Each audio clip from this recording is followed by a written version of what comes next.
नमस्कार। अपन ने पढ़ा था अमेरिकी संविधान। अमेरिकी संविधान में मंत्रिमंडल की शक्तियाँ पढ़ी, विशेषताएं पढ़ी थी। तो मंत्रिमंडल की विशेषता में आपने पढ़ा था कि व्यक्ति यानी मंत्रिमंडल का कोई औचित्य नहीं बताया गया है। सबसे ज़्यादा शक्तिशाली किसको बताया गया है? अमेरिका के राष्ट्रपति को। ठीक है, राष्ट्रपति के अंदर सारी शक्तियाँ हैं वो निहित हैं और मंत्रिमंडल का कोई कानूनी आधार भी नहीं बताया गया है। मंत्रिमंडल को एक सहायक के रूप में, यानी राष्ट्रपति चाहे तो अकेला भी कार्य को कर सकता है, लेकिन यदि वह अकेला कार्य नहीं करे तो मंत्रिमंडल का वो कौन? राष्ट्रपति ही निर्माण करेगा। इसलिए उनको कानून के आधार पे नहीं बताया गया है, यानी उनका कोई कानूनी आधार नहीं था। तो इसलिए अपन ने क्या पढ़ा था?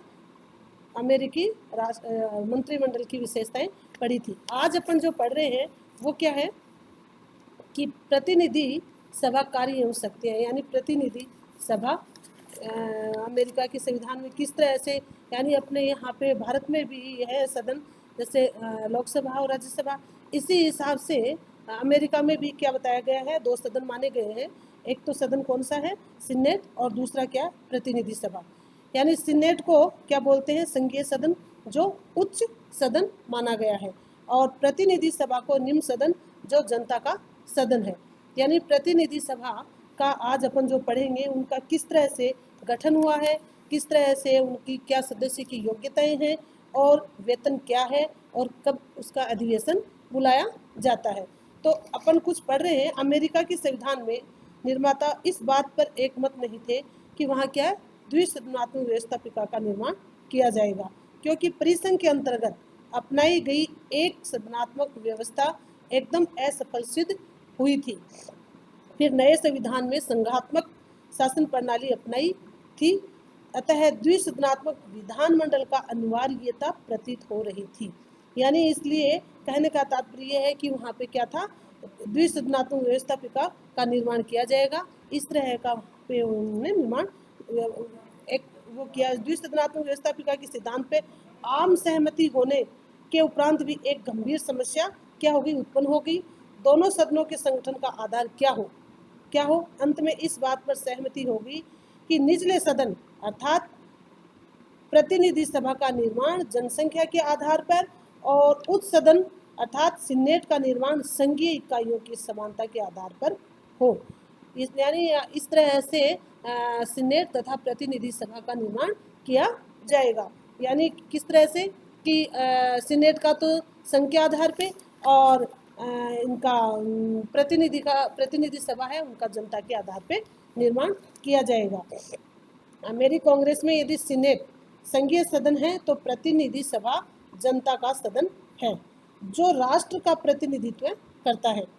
संविधान के प्रथम अनुच्छेद में कहा गया है कि इसके अंतर्गत प्रदान की गई व्यवस्थापन संबंधी समस्त शक्तियां संयुक्त राज्य की एक कांग्रेस में निहित होंगी, जिसका निर्माण एक सीनेट व प्रतिनिधि सभा से मिलकर होगा।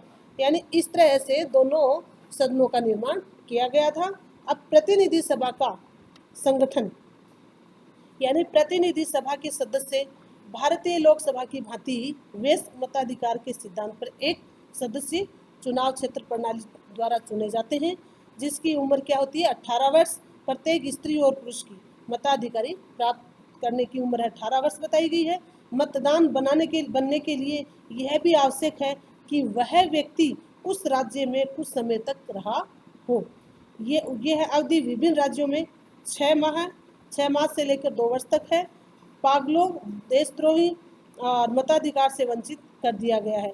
यानी कहने का तात्पर्य यही है कि 18 वर्ष की उम्र, चाहे स्त्री हो या पुरुष हो, दोनों का एक मताधिकार प्राप्त करने के लिए उम्र है वो फिक्स की गई है, और ये है 6 माह से लेकर 2 वर्ष तक की गई है। लेकिन इसमें पागल और देशद्रोही को शामिल नहीं किया गया है। वह कभी भी इलेक्शन में, यानी वह प्रतिनिधि नहीं चुना जाएगा। प्रतिनिधि सभा की रचना के विषय में संविधान में कहा गया है कि प्रतिनिधि सभा का प्रत्येक प्रतिनिधि कम से कम 30,000 लोगों का प्रतिनिधित्व करेगा। यानी उसमें संख्या भी निर्धारित की गई है कि 30,000 व्यक्ति जहाँ पे निवास करते हैं वहाँ का प्रतिनिधित्व वह करेगा।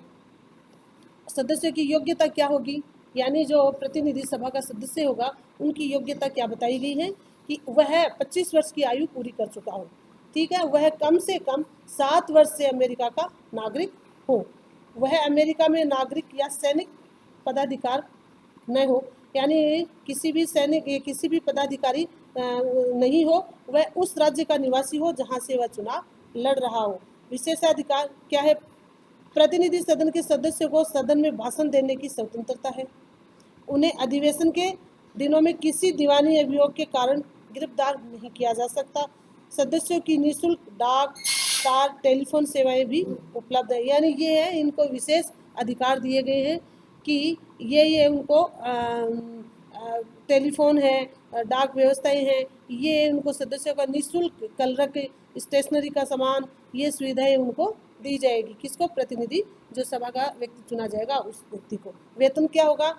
वेतन प्रतिनिधि सदन के प्रत्येक सदस्य को $1,74,000 वार्षिक वेतन मिलता है। इसके अतिरिक्त कलरक के लिए, स्टेशनरी के लिए, कार्य कायम करने के लिए अलग से भत्ते दिए जाते हैं।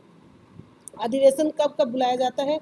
अमेरिका संविधान के 20वें संशोधन के अनुसार कांग्रेस प्रतिवर्ष एक बार अवश्य इकट्ठी होकर और उसकी बैठक 3 जनवरी दोपहर को प्रारंभ करता है। कांग्रेस के दोनों सदनों का अधिवेशन उस समय तक चलता रहता है जब तक कि उनके सदस्य अधिवेशन के स्थगन के लिए मत न दें। दोनों सदनों का अधिवेशन एक साथ स्थगित होता है। यदि दोनों सदन एक ही तिथि को स्थगन के लिए सहमत न हो तो उस समय राष्ट्रपति इस तिथि को निश्चित करते हैं। राष्ट्रपति किसी विशिष्ट उद्देश्य की पूर्ति के लिए अधिवेशन बुला सकते हैं। ठीक है, ये सारा किसको दिया गया है कि यदि ये अधिवेशन इस जनवरी में इस तारीख को, इस दोपहर के इस आरंभ में बुलाया जाता है, यदि इस तरह से कोई कारण हो जाता है तो राष्ट्रपति इस तिथि को निश्चित करके राष्ट्रपति किसी विशिष्ट उद्देश्य की पूर्ति के लिए विशेष अधिवेशन बुला सकता है। गणपूर्ति कुल सदस्यों का बहुमत सदन की गणपूर्ति करता है। प्रतिनिधि सभा की अवधि कितनी होती है? प्रतिनिधि सभा की अवधि 2 वर्ष बताई गई है। तो कहने का तात्पर्य यही है कि सदस्य की योग्यता है वह वहीं का नागरिक हो, 7 वर्ष से कम रहता हो, 25 वर्ष की उनकी आयु हो, अमेरिका का नागरिक हो, किसी सैनिक पद के ऊपर कार्यरत न हो, वह उसी राज्य का निवासी हो, तभी वह प्रतिनिधि सभा का चुनाव लड़ सकता है।